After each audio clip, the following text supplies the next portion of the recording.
नमस्कार दोस्तों, जिस घड़ी का इंतज़ार था वो घड़ी कुछ ही समय आपके पास दूर है और अब आपका पेपर नज़दीक यानी कल आपका स्टार्ट होने वाला है। किसी का 27 को है तो किसी का 28 को है। और सबसे पहले इसी वीडियो का मकसद पहले बता देता हूं कि इस पर व्यूज़ 25 आए 30 आए, आप व्यूज़ देखकर मत इस वीडियो की तुलना कीजिए। वीडियो को पूरा देखें क्योंकि आपको बहुत ही बेनिफिट देने वाला है। गणित विज्ञान के अभ्यर्थी जो गणित विज्ञान से पेपर देने जा रहे हैं, विज्ञान और विज्ञान में मैं बता दूं कि यहाँ पर देखो दोस्तों, कक्षा 7 और क्लास 6 की अपन बात पहले कल कर चुके हैं और अब ये वीडियो है आपका क्लास 7 का। इनमें से कितने क्वेश्चन मैंने बनाए हैं, सुबह से कम 6 घंटे इसको लगे हैं बनाने में और मैंने क्वेश्चन बनाए इसमें 67 यानी 67 क्वेश्चन इसमें से बनाए हैं। इनमें से आपको कम से कम 5 या 6 क्वेश्चन आराम से इस बुक से मिलने वाले हैं। तो उन क्वेश्चनों जितने भी सभी संभावित क्वेश्चन थे उसको सबको मैंने बना लिया है और क्वेश्चनों को इस प्रकार बनाया है कि आप एग्जाम में ज़्यादातर क्वेश्चन को पढ़ने और ऑप्शन चयन में मिस्टेक करते हैं, उसी को ध्यान में रखते हुए क्वेश्चनों के ऑप्शन बनाए गए हैं ताकि आप एग्जाम में इस प्रकार की गलती न करो। क्योंकि ऑप्शन मैंने उसी हिसाब से सेट की है ताकि आपकी प्रैक्टिस पहले ही हो जाए। और पहले ही बता दूं दोस्तों कि पढ़ाना आसान है और उससे भी ज़्यादा मुश्किल होता है क्वेश्चन बनाना। पढ़ाकर बाद में क्वेश्चन बनाने के लिए बोलते हैं ना, तो उसका बहुत काम मुश्किल होता है कि क्वेश्चन बनाना।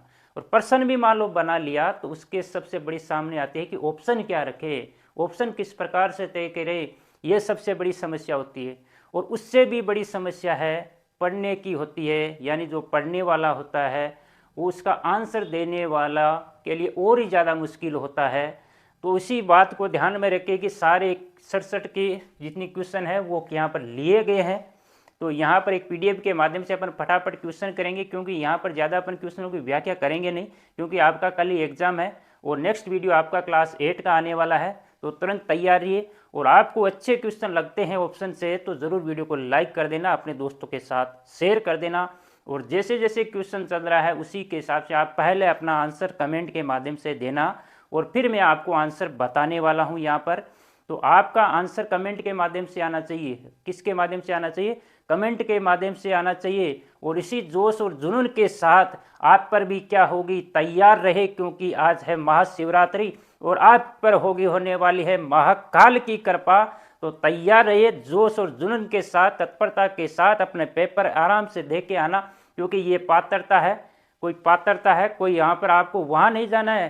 कहाँ पर भाई? किसी जज के पास नहीं जाना है जो कल आपको फांसी की सज़ा सुनाने वाला है। सिर्फ आप एग्ज़ाम देने जा रहे हो, इतनी लोड इतना प्रेशर आपको लेने की आवश्यकता नहीं है। बिल्कुल नो टेंशन रहिए, एक बार इन क्वेश्चनों को आप ज़रूर देख के जाइए। चलो स्टार्ट करते हैं। जय महाकाल, जय महाकाल। आज के क्वेश्चन नंबर पहला आपका देखो, तो क्वेश्चन यहाँ पर कर लेने वाले हैं कक्षा 7 के विज्ञान के क्वेश्चन। और कक्षा 7 है उसकी साइंस के जितने भी क्वेश्चन बनने वाले हैं उसको सभी को शामिल किया है, चाहे वो आपका क्वेश्चन एकदम सरल है और आपको लगभग क्वेश्चनों को आपके स्तर के अनुसार बनाने की कोशिश की है यहाँ पर। और मैंने यहाँ पर पीडीएफ यानी पीपीटी मैंने बना के मैंने पेन से लिखे है और फिर पीडीएफ बनाई है, क्योंकि इतना टाइम नहीं बचता है, क्योंकि पीपीटी बनाने में तो फिर आप तक वीडियो ये पहुंचता ही नहीं, इसलिए मैंने पेन से लिखा है। थोड़ी राइटिंग तो ऐसे ही है, लेकिन इतनी भी खराब राइटिंग नहीं है कि आपको समझ में नहीं आए। बिल्कुल आपके हर क्वेश्चन आपके समझ में आएगा। तो ज़रूर अपन पहला क्वेश्चन यहाँ पर स्टार्ट करते हैं। तो पहला क्वेश्चन कक्षा 7 की मैंने चैप्टर वाइज लिए हैं, हर आपके अध्याय के अनुसार यहाँ पर इन क्वेश्चनों को बनाया गया है। तो आपके सिलेबस को भी ध्यान रखते हुए अध्याय से उसी अध्याय से क्वेश्चन लिए हैं जो आपके सिलेबस में अकॉर्डिंग टू सिलेबस। तो वीडियो अच्छा लगता है तो जरूर लाइक करना और अपने कमेंट के साथ आपको आंसर देना है। तो पहला क्वेश्चन आप देख रहे हैं स्क्रीन पर। तो पहला क्वेश्चन आपका है, पादप की खाद्य फैक्ट्रियां है, तना है, जड़ है, पत्तियां है, उपरोक्त सभी है, कौन सा आंसर होगा? जल्दी से, पादप की खाद्य फैक्ट्रियां है, कौन सा आंसर होगा? जल्दी से आंसर दिए, फटाफट आंसर देना, आपको कमेंट के माध्यम से देना है। कौन सा पादप की खाद्य फैक्ट्रियां कौन सी है? आपकी पादप की जो खाद्य फैक्ट्रियां हैं वो कौन सी है, यानी जहां पर भोजन का निर्माण होता है, कौन सा आंसर होगा आपका? आंसर होगा आपका सी, पत्तियां। कौन सा होगा? पत्तियां। तो जितनी भी पेड़ पौधों की पत्तियां होती है उसको पादप की खाद्य फैक्ट्रियां कहते हैं। चलते हैं नेक्स्ट क्वेश्चन पर। नेक्स्ट क्वेश्चन आपका है क्वेश्चन नंबर 2। क्वेश्चन नंबर 2 आपका है, थोड़ा सा सही कर देता हूँ पीडीएफ को। तो क्वेश्चन नंबर 2 है आपका कि क्वेश्चन नंबर 2 है पादपों में एक वर्णक, पादपों की पत्तियों में एक वर्णक पाया जाता है जिसके कारण पत्तियों का रंग हरा होता है। जिसके कारण पत्तियों का रंग कैसा होता है? हरा होता है। तो कैरोटीनोइड होगा, फ्लेविनोइड होगा, क्लोरोफिल होगा या उपयुक्त सभी होगा? कौन सा आंसर होगा? जल्दी से कमेंट में लिखे कौन सा आंसर होगा। ऑप्शन नंबर सी क्लोरोफिल, हरित लवक, जिसे हरित लवक भी कहते हैं। चलते हैं नेक्स्ट क्वेश्चन पर। क्वेश्चन नंबर 3 आपका है, क्वेश्चन नंबर 3 आपका है, वेरी सिंपल क्वेश्चन है। पादप अपना भोजन प्रकाश संश्लेषण विधि द्वारा किस किस की उपस्थिति में भोजन का निर्माण करता है? यानी प्रकाश संश्लेषण की प्रक्रिया में कौन कौन भाग लेता है? क्लोरोफिल लेता है, सूर्य प्रकाश, सूर्य का प्रकाश, जल व कार्बन डाइऑक्साइड या उपरोक्त सभी? तो यहाँ पर क्या आपका आंसर आने वाला? तो जल्दी से लिखे, जल्दी से कमेंट में लिखे और अपना आंसर सोचे क्या होगा इसका आंसर। तो इसका आंसर आपका होने वाला है उपरोक्त सभी, क्योंकि प्रकाश संश्लेषण की क्रिया में क्लोरोफिल, सूर्य का प्रकाश, जल व कार्बन डाइऑक्साइड सभी भाग लेते हैं। तो चलते हैं क्वेश्चन आगे। क्वेश्चन नंबर 4, क्वेश्चन नंबर 4 आपका है, क्वेश्चन नंबर 4 आपका है अमरबेल। अमरबेल जो होती है, अमरबेल किसका उदाहरण है? स्वपोषिका है, परजीविका है, मृत जीविका है या परपोषिका है? किसका होगा? सही ऑप्शन का चयन करें, परपोषी होगा या परजीवी होगा, इन दोनों में से एक होगा। कौन सा होगा? अमरबेल। अमरबेल क्या है? किसी अपने भोजन के लिए दूसरे पादपों पर निर्भर करती है, यानी उसके द्वारा बनाए गए भोजन को ये काम में लेती है। तो ये क्या कहलाती है? अमरबेल किसका है? उदाहरण है आपके परजीवी का। किसका उदाहरण है? परजीवी का। क्वेश्चन नंबर 5 यहाँ पर आपका है, क्वेश्चन नंबर 5 यहाँ पर आपका है कि ये पिछली बार आया भी था, 2018 में आया था। तो क्वेश्चन नंबर 5 है कीटों को, यानी रीट 2018 हुई थी, उसमें ये क्वेश्चन आया था, कीटों को पकड़कर अपना आहार बनाने वाले पादप का नाम क्या है? यानी अपने भोजन के रूप में वो कीटों को खाता है, उसका नाम क्या है? अमरबेल है, गुड़ल है, घटपर्णी पिंचर पादप है या गुलाब है? कौन सा होगा यहाँ पर आंसर? जल्दी से सोचे, अपना आंसर दे। कौन सा आंसर होने वाला है? आंसर आपका होने वाला सी, घटपर्णी पिंचर पादप होने वाला है। चलते हैं नेक्स्ट क्वेश्चन नंबर 6 पर। क्वेश्चन नंबर 6 पर, क्वेश्चन नंबर 6 आपका है वायुमंडल से मुख्यतः जिस भाग द्वारा पादप कार्बन डाइऑक्साइड प्राप्त करते हैं? वायुमंडल से मुख्यतः जिस भाग द्वारा पादप कार्बन डाइऑक्साइड प्राप्त करते हैं? जड़ के द्वारा, तना के द्वारा, पुष्प के द्वारा, पत्तियों के द्वारा? किसके द्वारा कार्बन डाइऑक्साइड प्राप्त करते हैं? जल्दी से, तना से या पत्ती से? जल्दी से अपना कमेंट में आंसर लिखे। तो क्वेश्चन नंबर 6 का आंसर क्या होगा? जल्दी से दे, अपने सोचे कि अंश का आंसर क्या होने वाला है। तो यह आपका आंसर होगा डी, पत्तियों से। वो यानी गैसों का जो आदान प्रदान होता है वो हमेशा पौधों में किसके सहायता से होता है?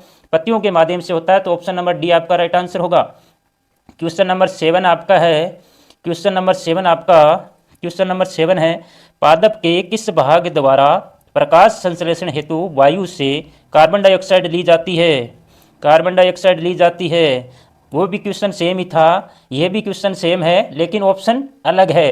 तो पादप के किस भाग द्वारा प्रकाश संश्लेषण हेतु वायु से कार्बन डाइऑक्साइड ली जाती है? वायु से मूल रोम के द्वारा, रंध्र के द्वारा, पर्णशिराएं, बाह्य दल। यहाँ पर पत्ती ऑप्शन में नहीं है, तो कौन सा होगा? क्योंकि पत्ती में क्या पाए जाते हैं? पत्ती में क्या पाए जाते हैं? छोटे छोटे छिद्र पाए जाते हैं, जिससे अपन क्या कहते हैं? रंध्र कहते हैं। तो ऑप्शन नंबर बी आपका राइट आंसर यहाँ पर होने वाला है। तो क्वेश्चन नंबर 8 पर चलते हैं। क्वेश्चन नंबर 8, ये भी क्वेश्चन मोस्ट इंपॉर्टेंट क्वेश्चन है और हर एग्जाम में आता रहता है लगभग। तो मृत जीवी का उदाहरण है शैवाल है आपका, कवक, फंजाई है, लाइकेन है, घटपर्णी है। कौन सा है जो मृत जीवी का उदाहरण है? यानी जो मृत जीव है उनको भोजन के रूप में काम में लेता है, वो है, कौन सा होगा? ऑप्शन नंबर बी आपका कवक व फंजाई क्या है? मृत जीवी का उदाहरण है। तो फिर क्वेश्चन नंबर 9 पर चलते हैं। सहजीवी का उदाहरण है, सहजीवी का उदाहरण है, सहजीवी संबंध का उदाहरण कौन सा होगा? क्वेश्चन नंबर 9 क्या होने वाला आंसर? जल्दी से सोचे क्या होगा। क्वेश्चन नंबर 9 का आंसर कवक व पादप, कवक व शैवाल, यानी इसको दोनों को कहते हैं अपन लाइकेन भी कहते हैं, ए व बी दोनों है या इनमें से कोई नहीं है, कौन सा आंसर होने वाला है, जल्दी से आंसर दे, कौन सा आंसर होगा। क्वेश्चन नंबर 9 का आंसर क्या होगा। क्या कवक और पादप भी सहजीवी संबंध का उदाहरण है। बिल्कुल सर है। और कवक और शैवाल तो लाइकेन ये तो प्रसिद्ध है, ये तो एग्जाम में कई बार पहले भी आ चुका है। लेकिन कवक और पादप भी क्या होते हैं, सहजीवी संबंध का एक उदाहरण है। कवक और शैवाल भी है। तो आपका राइट आंसर यहाँ पर होने वाला है ए व बी दोनों, ए व बी दोनों। फिर क्वेश्चन नंबर 10 पर चलते हैं। यहाँ पर जितने भी क्वेश्चन बनाए गए हैं वो बहुत ही बारीकी से लिए गए हैं, कम से कम इसको 6-7 घंटे लगे हैं, क्योंकि हर उस किताब की हर लाइन को पढ़ पढ़ के क्वेश्चन बनाए गए हैं। तो ज़रूर दोस्तों लाइक कर देना और फिर आकर वापस आके देख लेना इसमें से कितने क्वेश्चन आपको एग्जाम में मिले, और कमेंट करना कि सर हाँ वास्तव में आप मेरे को 6 या 7 क्वेश्चन आपके इन क्वेश्चनों में से एग्जाम में देखने को मिले। ज़रूर कमेंट करना। एग्ज़ाम देकर आने के बाद, एग्ज़ाम से पहले एक बार देखो, फिर आप वापस आकर कमेंट करना। तो वायुमंडलीय क्वेश्चन नंबर 10 है, वायुमंडलीय नाइट्रोजन को विलेय पदार्थों में परिवर्तित करने वाले जीवाणु का नाम है। वायुमंडलीय नाइट्रोजन को विलेय पदार्थों में परिवर्तित करने वाले जीवाणु का क्या नाम है। यानी जो वायुमंडल की नाइट्रोजन है उसको विलेय पदार्थों में परिवर्तित करने वाले जीवाणु का नाम क्या है। कई बार एग्जाम में आ चुका है और लगभग एग्जाम में आता है। तो क्वेश्चन नंबर 10 का आंसर क्या होगा। लैक्टोबैसिलस, राइजोबियम, ई कोली, स्ट्रेप्टोकोकस कौन सा होगा। जो वायुमंडलीय नाइट्रोजन को विलेय पदार्थों में पौधों के यूज के लिए करता है वो कौन सा होगा।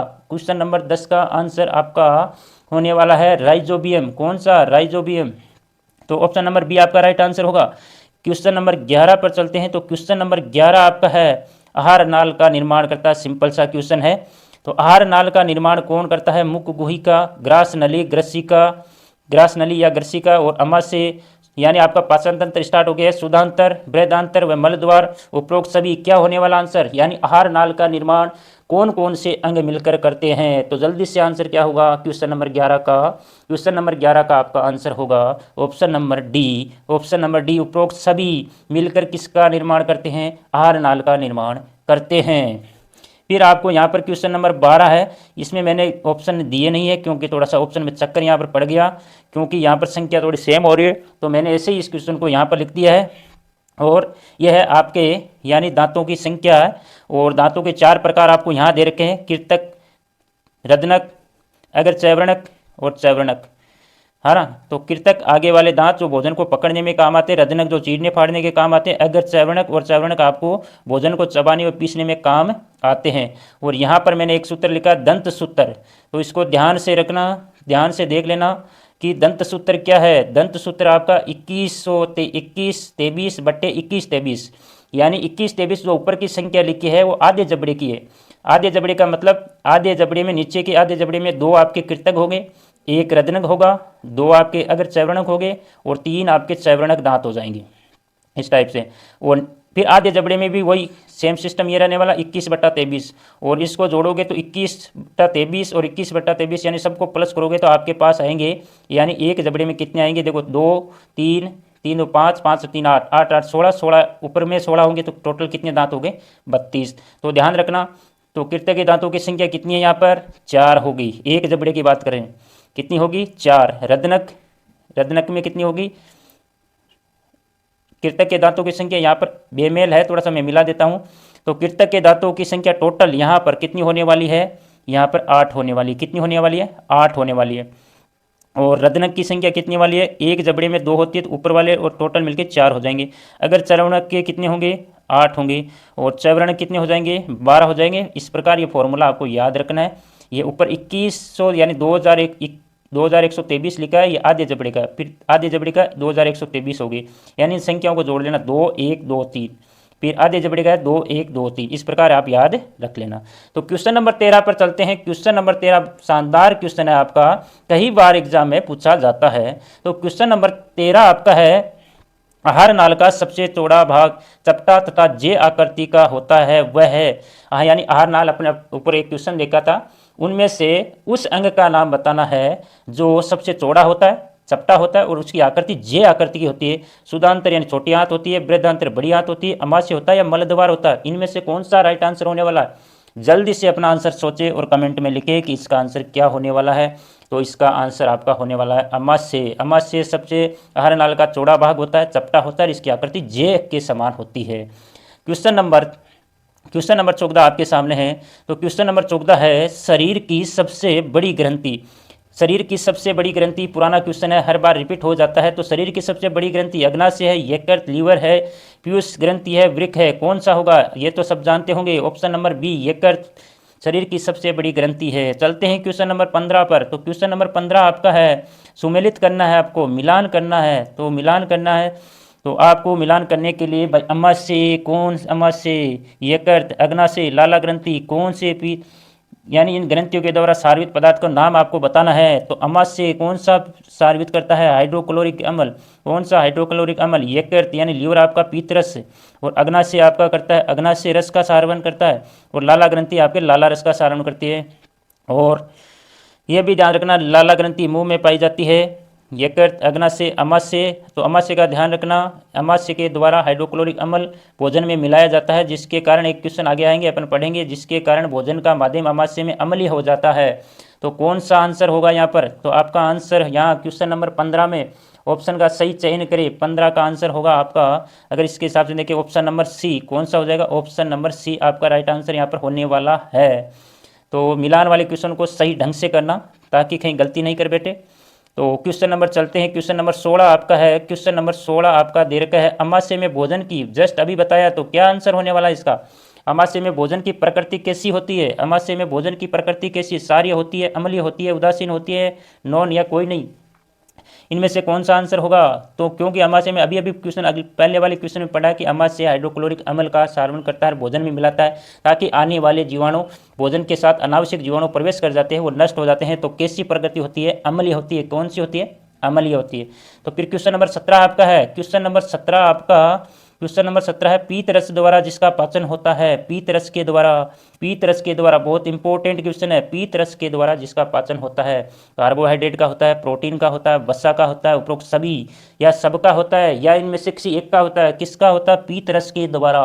पीत रस के द्वारा। जल्दी से आंसर, क्या सोचा आपने आंसर? क्या आपने सही सोचा आंसर?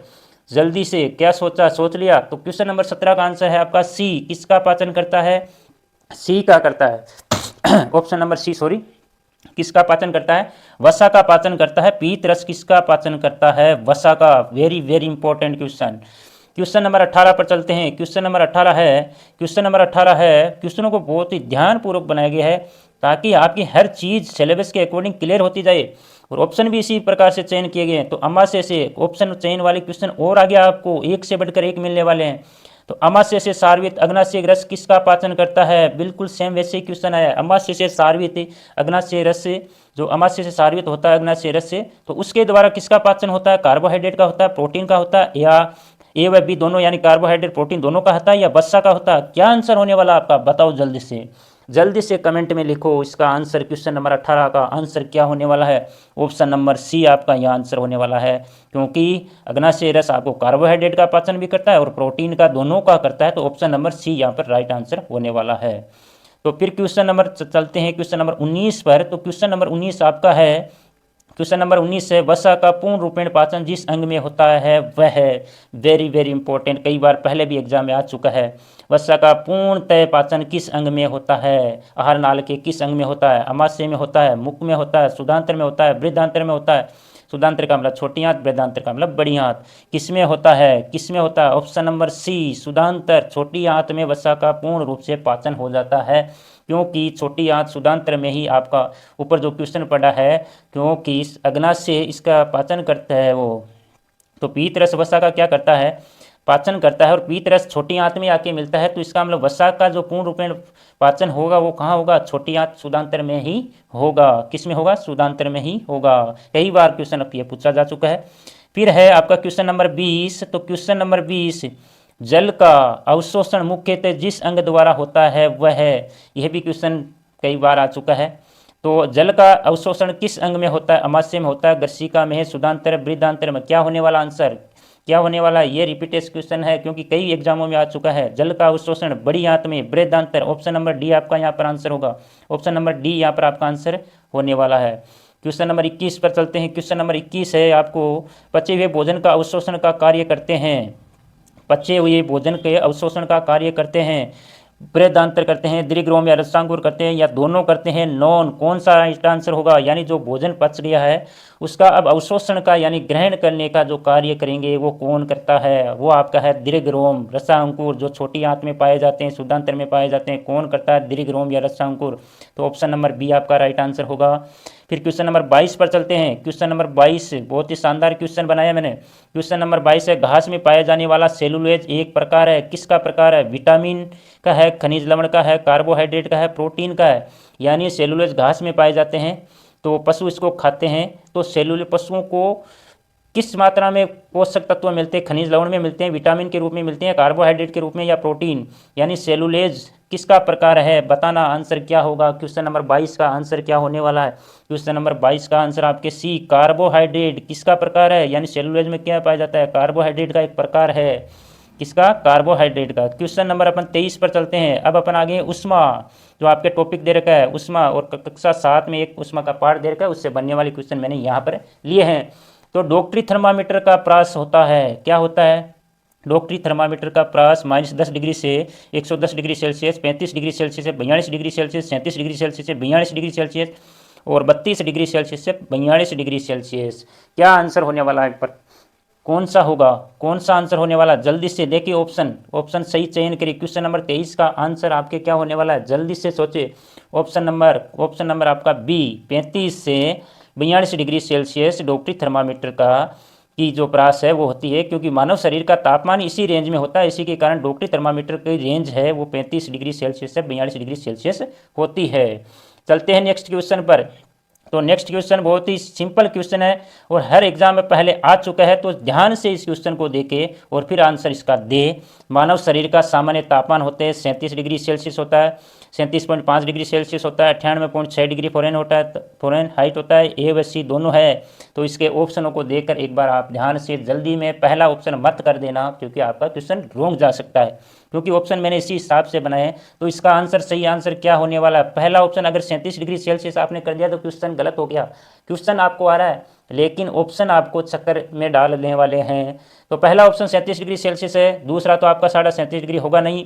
तो यहाँ पर दोनों दे रखे हैं, यहाँ पर दोनों दे रखे हैं। ध्यान से ऐसे क्वेश्चनों को ध्यान रखना, क्योंकि जब भी कोई एग्जाम देते हो तो पहले आप क्या, पूरा क्वेश्चन पढ़ो, पूरा क्वेश्चन पढ़ने के बाद चारों ऑप्शन पढ़े, उसके बाद अपना आंसर दे। बिना पढ़े ऑप्शन आपने आंसर दिया तो क्वेश्चन गलत होने के 100% चांस होते हैं। कितने परसेंट? 100%। क्योंकि आपने क्वेश्चन पढ़ा, अरे इतना सिंपल क्वेश्चन आ गया कि मानव शरीर का सामान्य 37 डिग्री सेल्सियस होता है, और पहले ही ऑप्शन में आपको यहाँ पर ये मिल गया। तो अब आगे ऑप्शन आपने देखे नहीं तो क्वेश्चन गलत होगा भाई साहब। क्यों? क्योंकि यहाँ पर 37 डिग्री सेल्सियस दे रखा है, या 37.5 दे रखा है, या 98.6, ये भी तो आंसर हो सकता है, ये भी हो सकता है। और अगले ने ऑप्शन दिया लास्ट में कि डी, ए व सी दोनों। तो इसका सही आंसर आपका क्या होने वाला है? इसका सही आंसर आपका डी होने वाला है, ए व सी दोनों।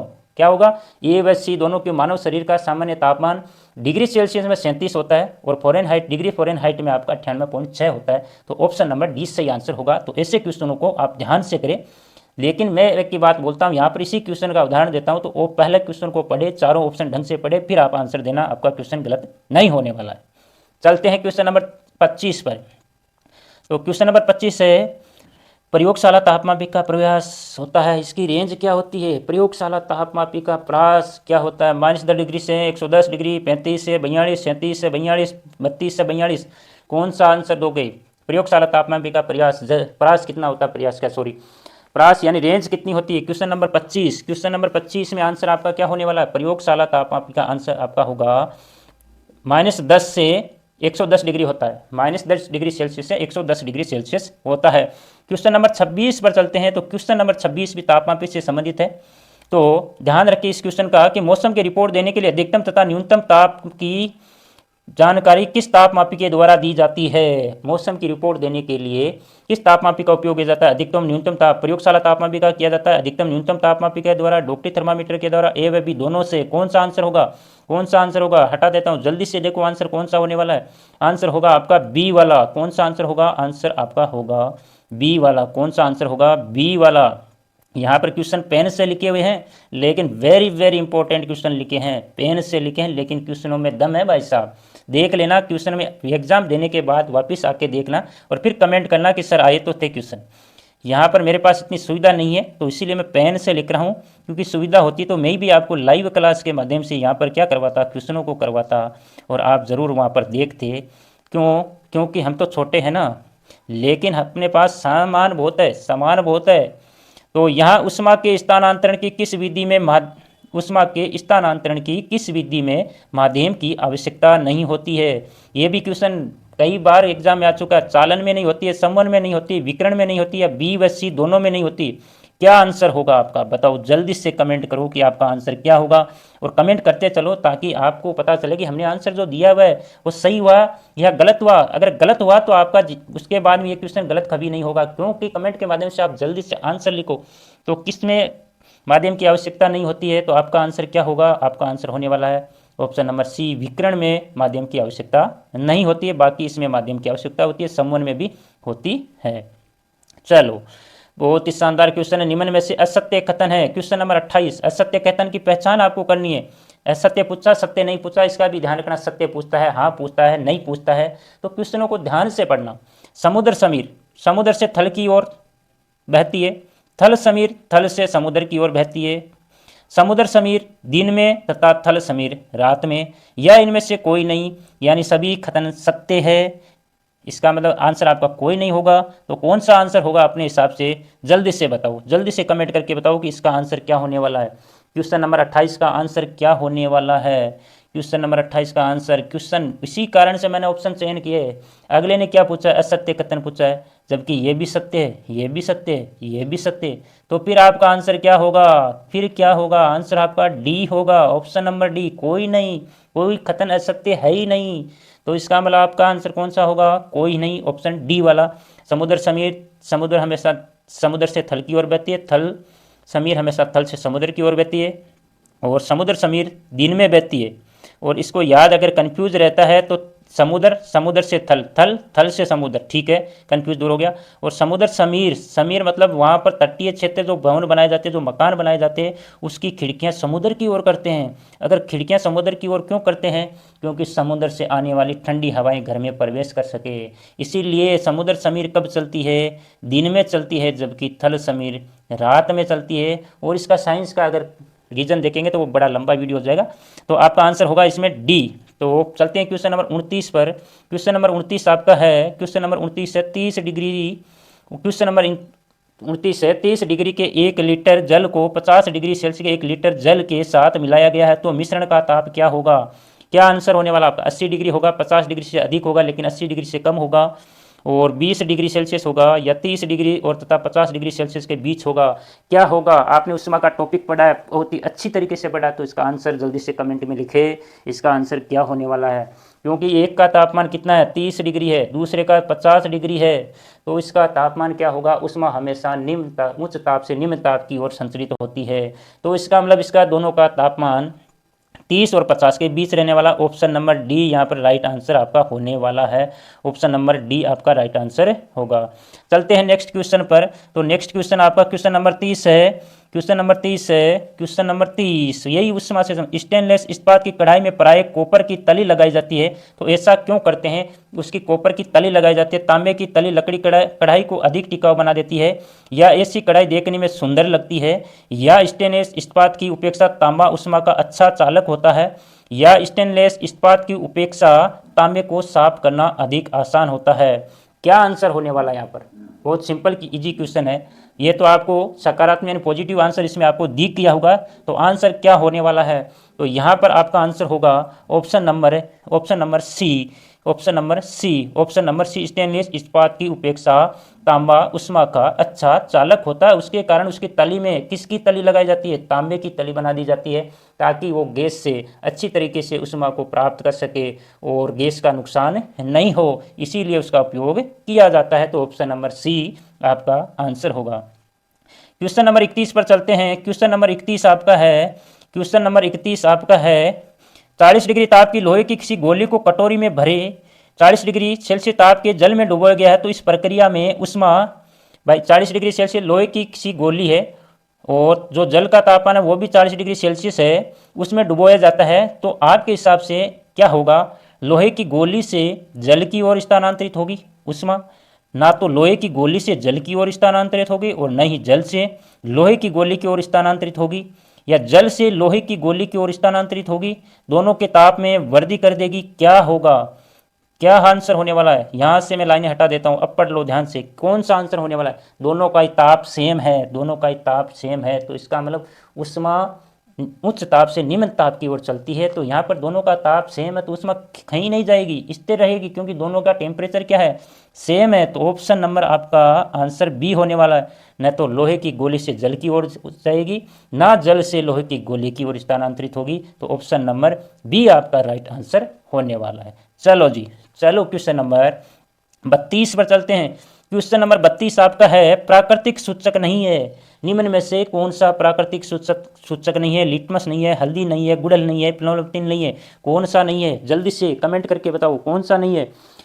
लिटमस नहीं है, हल्दी नहीं है, गुड़हल नहीं है, फिनोल्फ्थालीन नहीं है, कौन सा? ऑप्शन नंबर डी यहाँ पर आपका आंसर होगा। ये बाकी ये तीनों ये प्राकृतिक सूचक है, लिटमस प्राकृतिक है, हल्दी प्राकृतिक है, गुड़हल प्राकृतिक है, लेकिन ये फिनोल्फ्थालीन आपका प्राकृतिक सूचक नहीं है, ध्यान रखना। फिर क्वेश्चन नंबर 33 है ये भी हर बार क्वेश्चन आता है। तो क्वेश्चन नंबर 33 में यहाँ पर थोड़ा सा पीडीएफ में दिखाई नहीं देगा, लेकिन यहाँ पर अपन आंसर देख लेंगे। आपको क्या करना है, सुमेलित करना है। तो क्या करना है, सुमेलित करना है। क्वेश्चन नंबर 33 में फार्मिक अम्ल किस में पाया जाता है, टार्टिक अम्ल किस में पाया जाता है, साइट्रिक अम्ल किस में पाया जाता है, एस्कॉर्बिक अम्ल किस में पाया जाता है। तो सुमेलित करो, सोचो, आपने पढ़ा है, क्या होगा, कहीं कंफ्यूज तो नहीं है इसमें, कहीं कंफ्यूज तो नहीं है, कौन सा किस में होगा, याद होगा जरूर, जल्दी से सोचो क्या होगा। क्वेश्चन नंबर 33 में फार्मिक अम्ल किस में पाया जाता है? चींटी के डंक में पाया जाता है, ठीक सर। टार्टिक अम्ल इमली में पाया जाता है तथा कच्चे आम में भी पाया जाता है।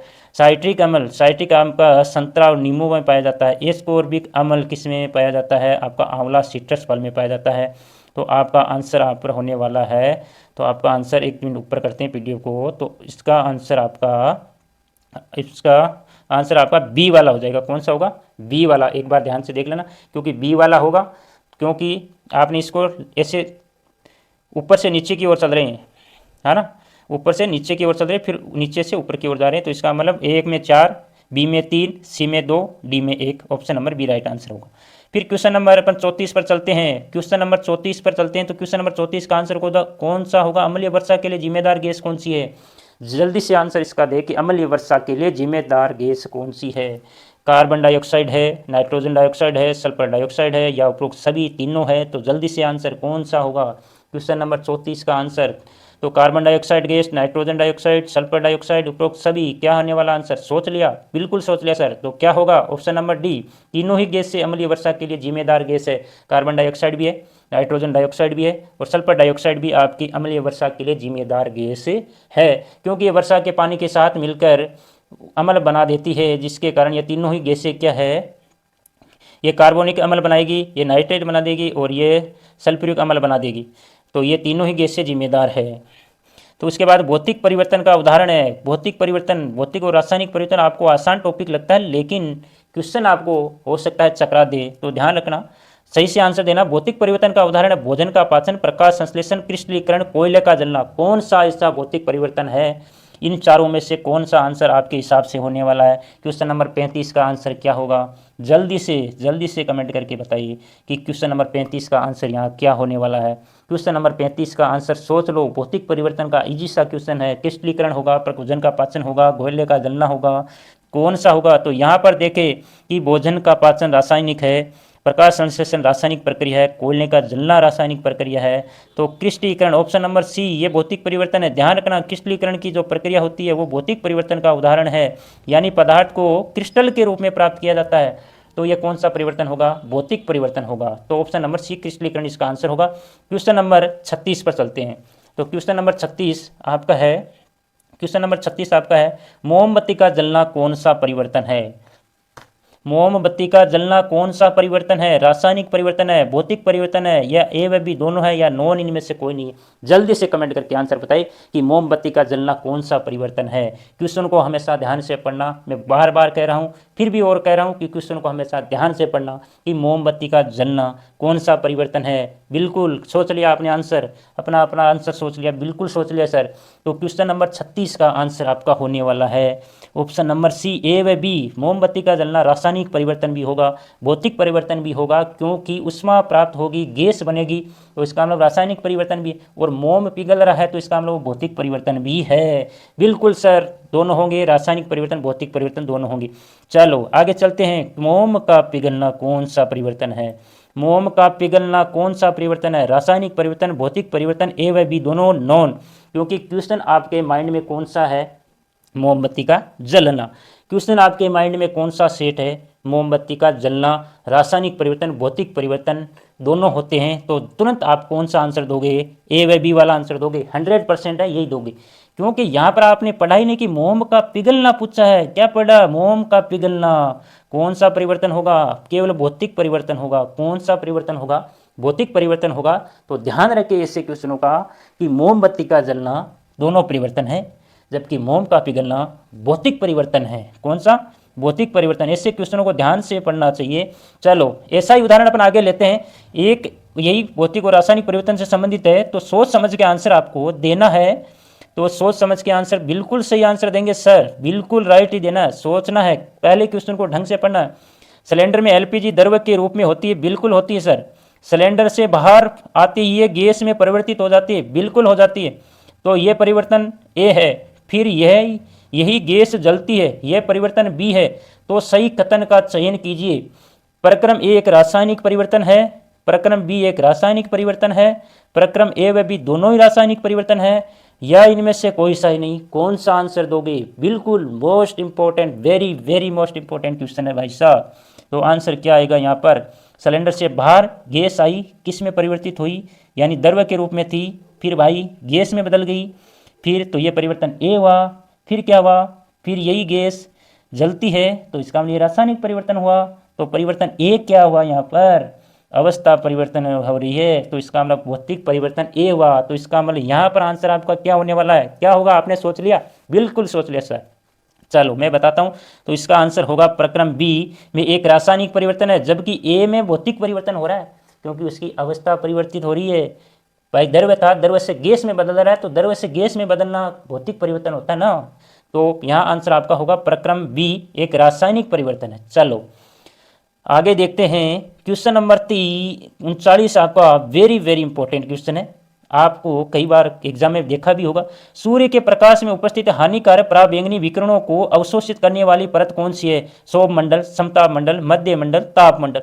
अरे सर यहाँ पर तो उस परत का नाम ही नहीं दिया, उस परत का नाम ही नहीं दिया जो अवशोषित करती है, बिल्कुल नहीं दिया। चारों ऑप्शन आपके सामने, आंसर इसी में से होने वाला है। सौभ मंडल होगा, समताप मंडल होगा, मध्य मंडल या ताप मंडल, बताओ कौन सा होगा? ओजोन परत भाई पराबैंगनों की जो रोकने का कार्य करती है वो ओजोन परत करती है।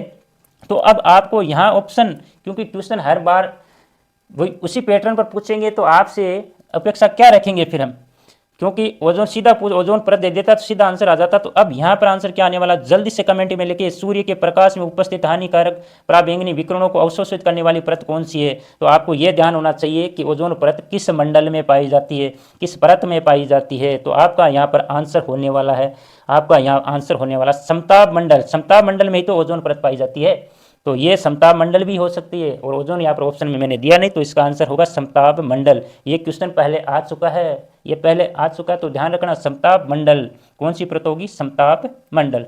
चलो क्वेश्चन नंबर 40 पर करते हैं, क्योंकि वीडियो लंबा हो जाएगा। शॉर्ट एंड स्वीट में अपन चलते हैं फटाफट, ज़्यादा व्याख्या यहाँ पर करने वाले नहीं है। चलो, अवायवीय जीवाणु जैविक अपशिष्ट पदार्थों को अपघटित कर जैव गैस बायोगैस बनाते हैं, बिल्कुल बनाते हैं। यह परिवर्तन आपका ए है।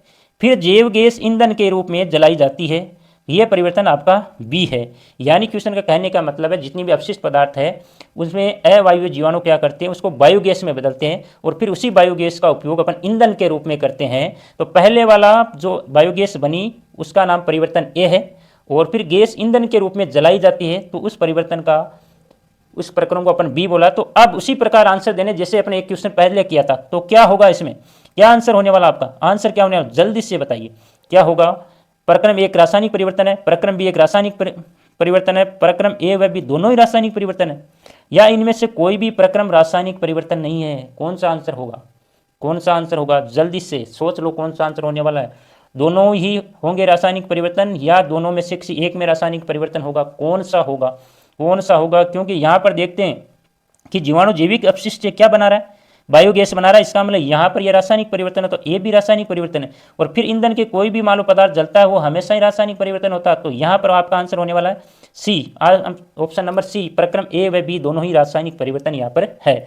फिर चलो चलते हैं अपन क्वेश्चन नंबर 41। क्वेश्चन नंबर 41 41 आपका है। तो क्वेश्चन नंबर 41 बहुत ही शानदार है, क्योंकि क्वेश्चनों को इस प्रकार मैंने एडजस्ट किया कि आपका पूरा सिलेबस कैसे भी क्वेश्चन आए, क्वेश्चन से क्वेश्चन आपका सही हो जाए, इस प्रकार से मैंने ऑप्शन लिए ताकि आप इस क्वेश्चन के आसपास वाले क्वेश्चन भी बना सको और उसको भी इन क्वेश्चनों को देकर उन क्वेश्चनों के भी आंसर आप दे सको। तो क्वेश्चन नंबर 41 आपका है। क्वेश्चन नंबर 41 है, निम्न में से असत्य कथन है, ऑक्सीजन युक्त वायु को शरीर के अंदर लेना अंतःश्वसन कहलाता है। बिल्कुल सर कहलाता है। कार्बन डाइऑक्साइड युक्त वायु को बाहर निकाला उत्सर्जन कहलाता है। बिल्कुल कहलाता, सही है। अंतःश्वसन के समय पसलियां ऊपर और बाहर, अंतःश्वसन के समय पसलियां ऊपर उड़ती है और बाहर की ओर निकलती है। डायफ्राम नीचे की ओर जाता है, डायफ्राम नीचे की ओर जाएगा तभी तो गैस अंदर प्रवेश करेगी। बिल्कुल सही है।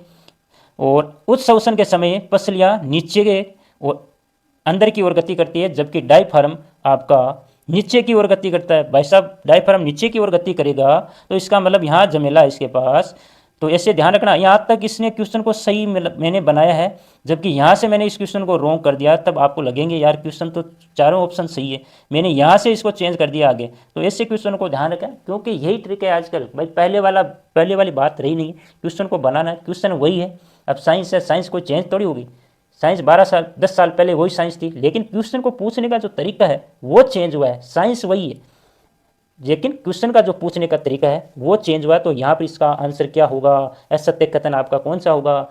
अरे उस श्वसन के समय आपके कार्बन डाइऑक्साइड क्या करेगी, बाहर जाएगी, तो डायफ्राम क्या होगा, ऊपर की ओर गति करेगा, तभी तो गैस बाहर निकलेगी। तो ऑप्शन नंबर डी यहाँ पर आंसर होगा। ये गलत है भाई साहब, कौन सा, ऑप्शन नंबर डी वाला गलत होगा। बिल्कुल सर गलत होगा, क्योंकि बाकी इसने डी वाले को यहाँ तक सही दिया है, यहाँ तक सही दिया है, जबकि यहाँ से डायफ्राम में एक यहाँ गड़बड़ कर दी बस। अब यहाँ तक अगर आप पहुँचोगे एक शब्द तक, तब तो इस क्वेश्चन को आप सही कर पाओगे, नहीं तो आप कंफ्यूज हो जाओगे, यार ऑप्शन तो सभी सही लग रहे हैं मेरे को। तो ऐसे क्वेश्चनों को थोड़ा ध्यान से रखना, इसीलिए बार बार यही बात कर रहा हूँ कि क्वेश्चनों को बिल्कुल अच्छी तरीके से पढ़े। चलो सर क्वेश्चन नंबर 42 पर अपन चलते हैं। क्वेश्चन नंबर 42 आपका है। क्वेश्चन नंबर 42 से, तिल चट्टो कॉकरोच के शरीर में वायु प्रवेश करती है, उनके फेफड़ों द्वारा, कलोमों द्वारा, त्वचा द्वारा या श्वास रंध्रों द्वारा। यानी तिल चट्टा जो कॉकरोच है श्वसन प्रक्रिया किसके माध्यम से करता है, जल्दी से आंसर दो, किसके द्वारा, त्वचा के द्वारा करता है। यानी त्वचा पर उसमें क्या पाए जाते हैं, श्वास प्रणाल या वातक पाए जाते, छोटे छोटे छिद्र पाए जाते हैं, जिसको अपन कहते हैं श्वास प्रणाल या वातक। तो तिल चट्टा त्वचा द्वारा या आपके सामने श्वास प्रणाल या वातक आ सकता है। तो ध्यान रखना, तिल चट्टा या कॉकरोच त्वचा द्वारा, श्वास प्रणाल, वातक द्वारा श्वसन प्रक्रिया करता है। बिल्कुल सर। चलो आगे चलते। तो क्वेश्चन नंबर आपका 43 है, जल्दी से देखें क्योंकि वीडियो लंबा हो जाएगा। तो क्वेश्चन नंबर 43 से शानदार क्वेश्चन है आपका। अत्यधिक व्यायाम करते समय हमारे टांगों में जिस पदार्थ के संचयन के कारण ऐंठन होती है वह है कार्बन डाइऑक्साइड के कारण, लैक्टिक अम्ल के कारण, एल्कोहल के कारण, जल के कारण। लैक्टिक अम्ल के कारण होती है, एल्कोहल के कारण होती है, जल के कारण होती है, किसके कारण, जल्दी से आंसर सोचिए, जल्दी से सोचिए। या अपन कई बार मान लो दौड़ते हैं तो भी अपन पैर दर्द करने लग जाते हैं, तो उसका कारण क्या है, किसके कारण होता है ये।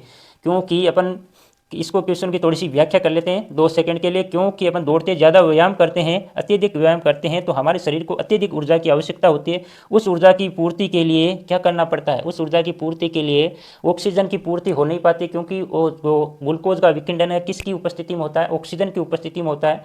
और ऑक्सीजन उस दौरान उतनी ऑक्सीजन की सप्लाई नहीं हो पाती है। उसके लिए हमारी कोशिकाएं क्या करती है, हमारी कोशिकाएं अवायवीय श्वसन करती है, यानी बिना ऑक्सीजन के, ऑक्सीजन की अनुपस्थिति में क्या करती है, ग्लूकोज का क्या करती है, विखंडन करती है, यानी ऊर्जा का उत्पादन करती है, जिसके कारण लैक्टिक अम्ल का क्या हो जाता है, संचयन हो जाता है, जिसके कारण यहाँ पर इसका आंसर क्या होने वाला है, ऐंठन किसके कारण होती है, ऑप्शन नंबर बी, लैक्टिक अम्ल आंसर यहाँ पर होने वाला है। ऑप्शन नंबर बी आपका आंसर होगा। फिर क्वेश्चन नंबर 44 आपका है। क्वेश्चन नंबर 44 आपका है, किसी सामान्य वयस्क व्यक्ति की विश्राम अवस्था में औसत श्वसन दर कितनी होती है। बिल्कुल, सामान्य वयस्क व्यक्ति की विश्राम अवस्था में औसत श्वसन दर 9 से 12 प्रति मिनट, 15 से 18 प्रति मिनट, 21 से 24 प्रति मिनट, 30 से 33 प्रति मिनट। क्या आंसर आने वाला, विश्राम अवस्था में यहाँ पर पूछा है, आप व्यायाम करते टाइम का यहाँ पर नहीं पूछा है, क्योंकि अपन कठिन परिश्रम करेंगे तो जरूर आपके थोड़ी चेंज हो सकती है, श्वसन दर बढ़ जाती है कि ये 25 तक, लगभग 25 तक बढ़ जाती है। लेकिन विश्राम अवस्था में एक सामान्य वयस्क व्यक्ति की विश्राम अवस्था में श्वसन दर कितनी होती है, लगभग औसत कितनी होती है। तो इसका आंसर आपका होने वाला है, ऑप्शन नंबर आपने सोच लिया होगा, तो सोच लिया तो ऑप्शन नंबर बी, 15 से 18 प्रति मिनट औसत श्वसन दर होती है यहाँ पर एक विश्राम अवस्था में। चलो क्वेश्चन नंबर 45 आपका है। क्वेश्चन नंबर 45 निम्न में से कौन सा जीव फेफड़े व त्वचा दोनों द्वारा श्वसन प्रक्रिया करता है? बहुत इंपॉर्टेंट क्वेश्चन है। कौन सा होगा? मेंढक होगा, केंचो होगा, मछली होगी, तिलचटा होगी? तो बताओ इनमें से कौन सा होगा? निम्न में से कौन सा जीव फेफड़ा व त्वचा दोनों द्वारा श्वसन प्रक्रिया करता है? क्वेश्चन नंबर 45 का आंसर आपका क्या होगा? मेंढक। कौन सा होगा? मेंढक होगा, क्योंकि मेंढक में फेफड़े भी पाए जाते हैं, कभी कभार ये त्वचा के द्वारा भी क्या करता है? श्वसन प्रक्रिया करता है। तो यह मेंढक होता है जो फेफड़े व त्वचा दोनों के द्वारा अपनी श्वसन प्रक्रिया करता है। और केंचुआ आपका त्वचा से करता है, मछली कलौम के द्वारा करती है, और तिलचटा जिसमें श्वास प्रणाली में वातक पाए जाते हैं, ये अपने क्वेश्चन पहले भी आया था। तो मेंढक है, ध्यान रखना। आंसर ऑप्शन नंबर ए 45 का आंसर होगा। उसके बाद में क्वेश्चन नंबर 46, कई बार आ चुका है ये क्वेश्चन, तो एक बार मैंने में ले लिया है यहाँ पर, क्योंकि ये रिपीट हो सकते हैं, क्योंकि पुराने क्वेश्चन ज़्यादातर रिपीट होते हैं, क्योंकि साइंस चेंज होती नहीं, सीधी सी बात है। तो क्वेश्चन इतने कहाँ से लेके आएंगे? फिर रक्त परिसंचरण की खोज किसने की थी? रॉबर्ट हुक ने की थी, विलियम हार्वे ने की थी, विलियम ब्रून ने की थी, विलियमसन ने की थी, किसने की थी? William Harvey. Option number B यहाँ पर सीधा सा आंसर आपका होने वाला, कौन सा? विलियम हार्वे ने। चलो ठीक है, क्वेश्चन नंबर 47 पर आते हैं। अब आपका आ गया है परिवहन। तो क्वेश्चन नंबर 47 है, रोगाणु से लड़ने की शक्ति प्रदान करने वाली कोशिकाएं हैं। रोगाणुओं से लड़ने की शक्ति प्रदान करने वाली कोशिका है लाल रक्त आरबीसी, श्वेत रक्त कोशिकाएं डब्ल्यूबीसी, पट्टिकाणु या प्लेटलेट्स? कौन सा होगा आंसर? बिल्कुल आंसर कौन सा होगा? जल्दी से बताओ। जो रोगाणु से लड़ने की शक्ति या रोगाणुओं को नष्ट करती है वो कोशिकाएं कौन सी है? डब्ल्यूबीसी है, आरबीसी है, पट्टिकाणु है, या इनमें से कोई नहीं है? कौन सा आंसर होगा? क्वेश्चन नंबर 47 श्वेत रक्त कोशिकाएं डब्ल्यूबीसी। ऑप्शन नंबर बी आपका यहाँ आंसर होने वाला। फिर क्वेश्चन नंबर 48 है आपका। क्वेश्चन नंबर 48 में देखो, ऑक्सीजन को अपने साथ संयुक्त करके शरीर के सभी अंगों में तथा सभी कोशिकाओं तक परिवहन करती है।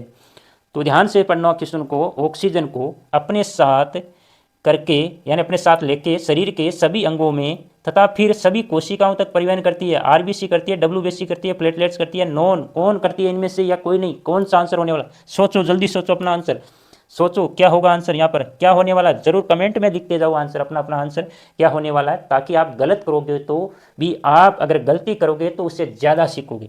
तो जरूर कमेंट करके बताइए आंसर क्या होगा। यहाँ पर आपका आंसर होने वाला है आरबीसी। आरबीसी, क्योंकि आरबीसी में क्या पाया जाता है?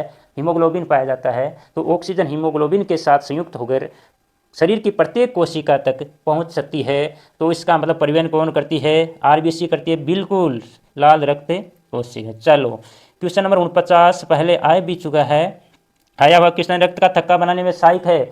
आरबीसी है, डब्ल्यूबीसी है, पट्टिकाणु या प्लेटलेट्स या नॉन? इनमें से कोई नहीं। बताओ कौन सा होगा? ये तो सीधा सा सबको आता होगा। कौन सा होगा? सी, पट्टिकाणु। प्लेटलेट्स क्या करते हैं? जब चोट लग जाती है तो रक्त का थक्का बनाने में पट्टिकाणु प्लेटलेट्स काम करती है, ताकि पूरा ब्लड बाहर नहीं आए। रक्त का थक्का बन जाने के कारण रक्त वहीं रुक जाए। तो कौन करती है? प्लेटलेट्स या पट्टिकाणु। चलो क्वेश्चन नंबर 50 पर चलते हैं। क्वेश्चन नंबर 50 आपका है। क्वेश्चन नंबर 50 आपका है, असत्य कथन की पहचान आपको करनी है। असत्य कथन। धमनियाँ, पहला ऑप्शन है, धमनिया में ऑक्सीजन समृद्ध रक्त होता है, शिराओं में कार्बन डाइऑक्साइड समृद्ध रक्त होता है, धमनिया की भित्तियाँ मोटी तथा प्रत्यास्थ होती है, शिराओं की भित्तियाँ मोटी होती है। तो बताओ कौन सा असत्य कथन होगा? इनमें से चारों ऑप्शन से भी इसके आसपास वाला क्वेश्चन बन सकता है। तो ऑप्शन, प्रत्येक ऑप्शन पर नजर रखें, क्योंकि मैंने क्वेश्चन ऐसा बनाया, लेकिन उसने मान लो वन लाइनर का एक क्वेश्चन और इसी से उठा के बना दिया है। तो जरूर, क्योंकि इसी टाइप से मैंने बनाए असत्य वाले में, ताकि आप 2-3 क्वेश्चनों को कवर पर पाओ। इसी प्रकार मैंने ऑप्शन दिया है, ताकि आपकी ज़्यादा से ज़्यादा प्रैक्टिस हो जाए।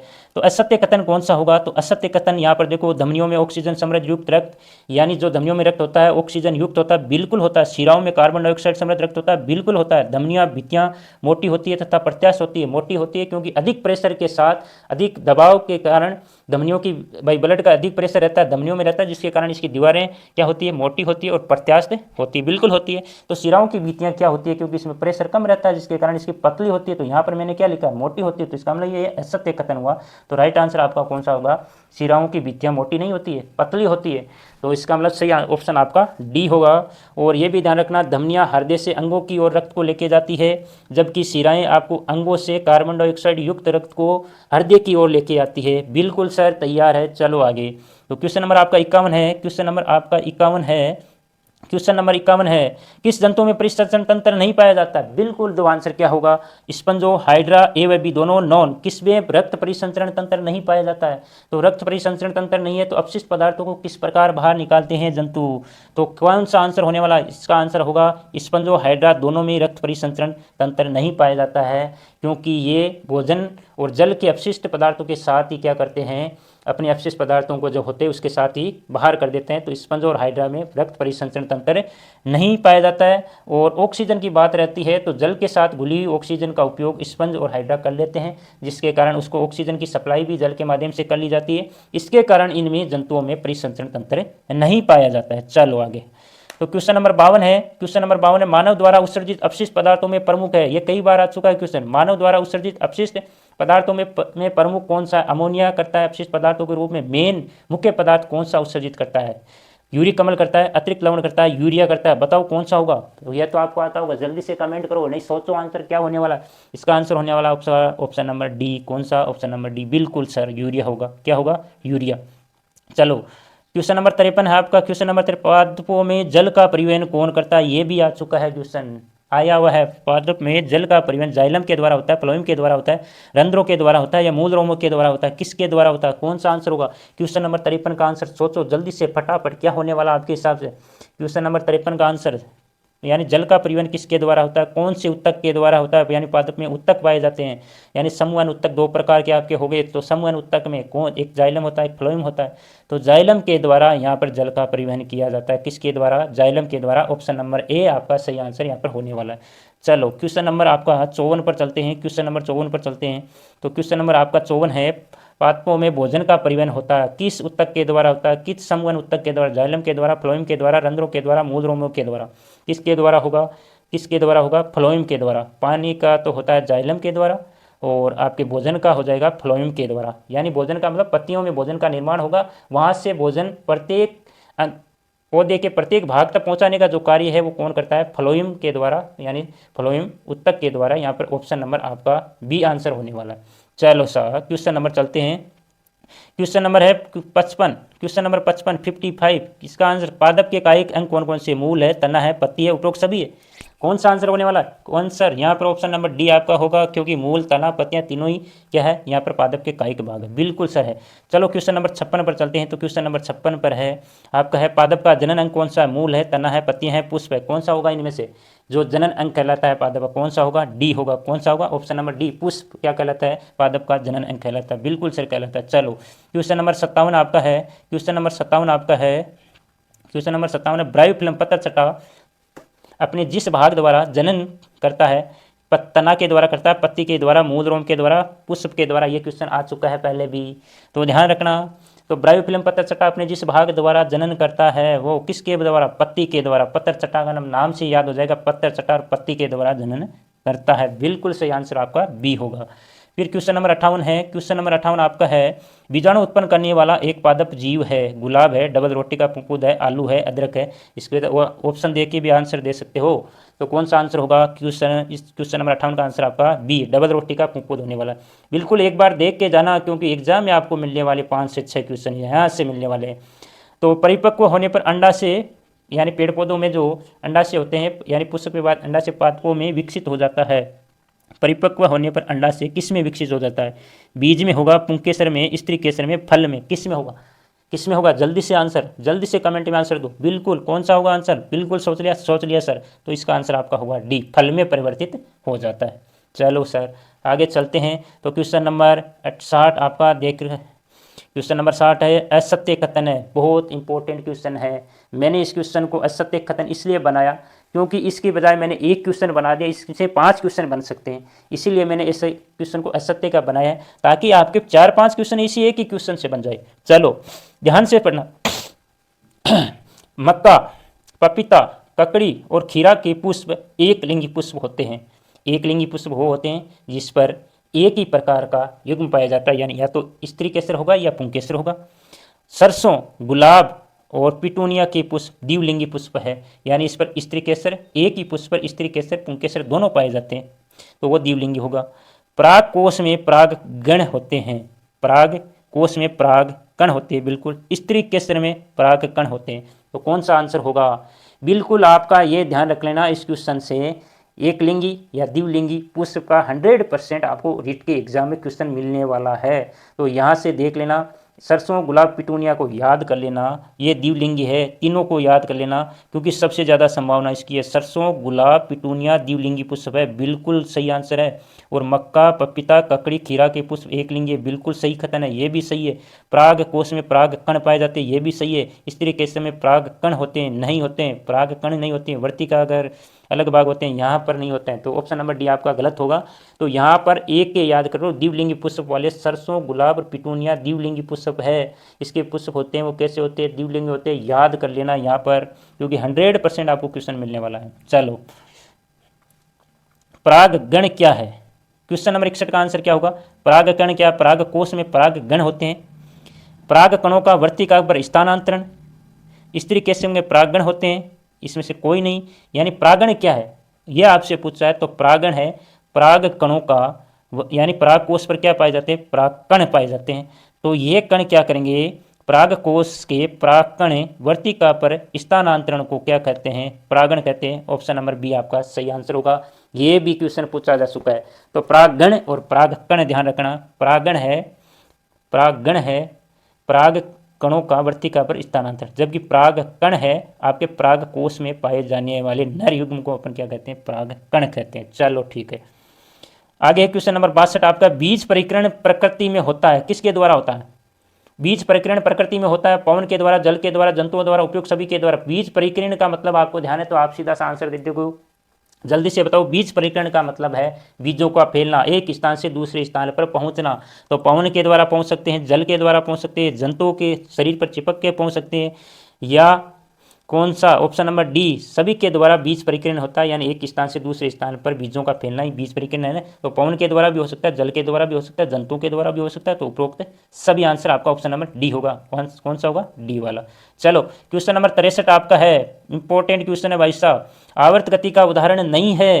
क्वेश्चन नंबर 63 आवर्त गति का उदाहरण नहीं है। आवर्त गति को अपन दोलनी गति भी कहते हैं। मेरी गो राउंड झूले की गति, शीशो झूले की गति, दौड़ते समय आपके हाथों की गति, विद्युत घंटी के हथौड़े की गति, कौन सा आंसर होगा इनमें से बताओ। आवर्त गति का उदाहरण नहीं पूछा, हाँ नहीं पूछा, नहीं पूछा, विशेष ध्यान रखना, कौन सा आंसर होगा। मेरी गो राउंड झूला आपने देखा है तो ठीक है, अगर नहीं देखा तो कभी कभार मेले में जाओ तो वो गोल घूमने वाला जो झूला होता है उसको अपन कहते हैं मेरी गो राउंड। और शीशा जो झूला होता है वो आपको एक साइड से वजन ज़्यादा करते हैं तो दूसरी साइड से उड़ जाता है, उस साइड से वापस वजन ज़्यादा करेंगे तो उस साइड वापस, यानी ये भी आपका दोलनी का ये आवर्त गति का उदाहरण है। हाथ दौड़ते समय हाथों की आवर्त गति है, क्योंकि हाथ की गति क्या होती है, रिपीट होती है। विद्युत घंटे के हथौड़े की गति ये भी रिपीट होती है, ये भी आवर्त गति। तो ऑप्शन नंबर ए आपका होगा मेरी गो राउंड। तो ये वर्तुल गति का उदाहरण है, ये कौन सा होगा, वर्तुल गति का उदाहरण होगा, यानी एक अक्ष के चारों ओर घूमना वर्तुल गति उदाहरण है। तो ऑप्शन नंबर ए यहाँ पर आपका आंसर होने वाला। चलो क्वेश्चन नंबर 64 आपका है, कोई सरल लोलक 20 दोलन पूरा करने में 20 दोलन पूरा करने में 32 सेकंड का, एकदम सही कर देता हूँ, कोई सरल लोलक 20 दोलन पूरा करने में 32 सेकंड लेता है तो लोलक का आवर्तकाल क्या होगा, जल्दी से बताओ। लोलक का आवर्तकाल क्या होता है, एक दोलन में लिया गया समय क्या कहलाता है, उसका आवर्तकाल कहलाता है। यानी कुल समय कितना लेता है, समय में आपको क्या करना है, दोलनों की संख्या का भाग देना है, दोलनों की संख्या का क्या करना है, भाग देना है। तो यहाँ पर 32/20 करेंगे तो आपका यहाँ आंसर आने वाला है 1.6, ऑप्शन नंबर सी वाला ऑप्शन। चलते हैं नेक्स्ट क्वेश्चन पर। क्वेश्चन नंबर 65 आपका है, 65 है, इजी क्वेश्चन है, आपने देखा भी होगा कहीं। वाहन द्वारा तय की गई दूरी को मापने वाला मीटर क्या कहलाता है, चाल मापी स्पीडोमीटर कहलाता है, पद मापी ओडोमीटर कहलाता है, एमीटर कहलाता है, या इनमें से कोई नहीं। तो दूरी को मापने वाला आपका कहलाता है पद मापी ओडोमीटर कहलाता है, जबकि स्पीड को कौन मापता है, चाल मापी या स्पीडोमीटर मापता है। तो यहाँ पर आपका आंसर ऑप्शन नंबर बी होने वाला, पद मापी ओडोमीटर। और चाल मापी स्पीडोमीटर आपके वाहन की स्पीड यानी चाल को मापता है। चलो जी सर, ठीक है सर, चलो आगे चलो। क्वेश्चन नंबर आपका 66 है, क्वेश्चन नंबर 66 है, विद्युत धारा के चुंबकीय प्रभाव की खोज करने वाले वैज्ञानिक कौन है। विलियम गिलबर्ट है, विलियम स्टर्नजन है, माइकल फेराडे है, हेंस क्रिश्चियन ओर्स्टेड है। सबसे पहली बार किसने देखा कि विद्युत धारा, जब किसी तार से विद्युत धारा प्रभावित की जाती है तो वो चुंबक की भांति कार्य करती है। तो सबसे पहले किसने बताया था ऐसा? तो कौन सा आंसर होगा आपके हिसाब से? जल्दी से कमेंट करके बताओ। Hence Christian ऑरस्टेड, option number D. कौन सा होगा? ऑप्शन नंबर डी यहाँ पर आंसर होने वाला। ध्यान रखना, माइकल फेराडे ने चुंबकीय प्रेरण की खोजना की थी, गिलबर्ट ने पहले चुंबक बनाया था। इस प्रकार अलग अलग है, तो ध्यान रखना। विद्युत धारा के चुंबकीय प्रभाव की खोज करने वाले वैज्ञानिक आपके हैं हेंस क्रिश्चियन ऑरस्टेड। चलो सर आगे चलो, क्वेश्चन लास्ट आपका है इस सेशन का। लास्ट क्वेश्चन है क्लास 7 का, जो क्वेश्चन 67 है। समतल दर्पण द्वारा बना प्रतिबिंब होता है। समतल दर्पण द्वारा जो प्रतिबिंब बनता है वो कैसा होता है? सदैव सीधा, आभासी तथा छोटा होता है। आभासी का मतलब जिसको पर्दे पर प्राप्त नहीं किया जा सकता। सीधा होता है वास्तविक और बड़ा। सीधा, आभासी, बीम की साइज के बराबर। उल्टा, आभासी तथा बीम की साइज के बराबर। कैसा होगा? कैसा होगा? क्वेश्चन नंबर 67 का आंसर क्या होगा? क्वेश्चन नंबर 67 का आंसर क्या होगा आपके हिसाब से? जल्दी से सोचो। तो समतल दर्पण से बनने वाला जो दर्पण प्रतिबिंब होता है वो सीधा होता है, आभासी होता है, यानी पर्दे पर प्राप्त नहीं किया जाता, और बीम की साइज के बराबर ही बनता है। और समतल दर्पण की एक विशेषता हो रहा है, उसमें पार्श्व परिवर्तन होता है, यानी बायां भाग दायां दिखता है, दायां बायां दिखता है। तो ये ऑप्शन नंबर सी आपका होगा। ऑप्शन नंबर सी होगा, सीधा, आभासीता, बीम के साइज के बराबर ही होगा। और वाहन में किस लेंस का उपयोग किया जाता है, किस दर्पण का उपयोग किया जाता है? उत्तल लेंस का ध्यान रखना। तो ये आपके थे वेरी वेरी इंपॉर्टेंट 67 क्वेश्चन, और इनमें से आपको मिलने वाले कम से कम आपको 5 या 6 क्वेश्चन। तो इसको पूरा देख लिया, और अगर मज़ा आया क्वेश्चनों पे तो ज़रूर वीडियो को लाइक कर देना, एक प्यारा सा कमेंट कर देना, और वापस आके जरूर कमेंट करना कि रिट में इन क्वेश्चनों में से कितने आए, ताकि मैं भी अनुमान लगा सकूं कि मैंने जो क्वेश्चन बनाए उनमें से किसी का तो भला हुआ है। तो ज़रूर वापस एग्ज़ाम देने के बाद कमेंट करना, सर बिल्कुल यहाँ 5 आए, 4 आए, 3 आए, जितने भी क्वेश्चन आए तो ज़रूर एक बार कमेंट करना। और वीडियो को अपने दोस्तों के साथ शेयर भी कर दो, ताकि जिसका एग्ज़ाम 28 को वो भी देख सके। और अब नेक्स्ट मैं कोशिश करता हूँ नेक्स्ट जल्दी से 1 या 2 घंटे में अगला कक्षा 8 का वीडियो आपके सामने लेके आऊँ, ताकि आपको 15 में से 10-12 क्वेश्चन आपको मिल जाए। तो इस वीडियो में इतना ही। जय हिंद, जय भारत।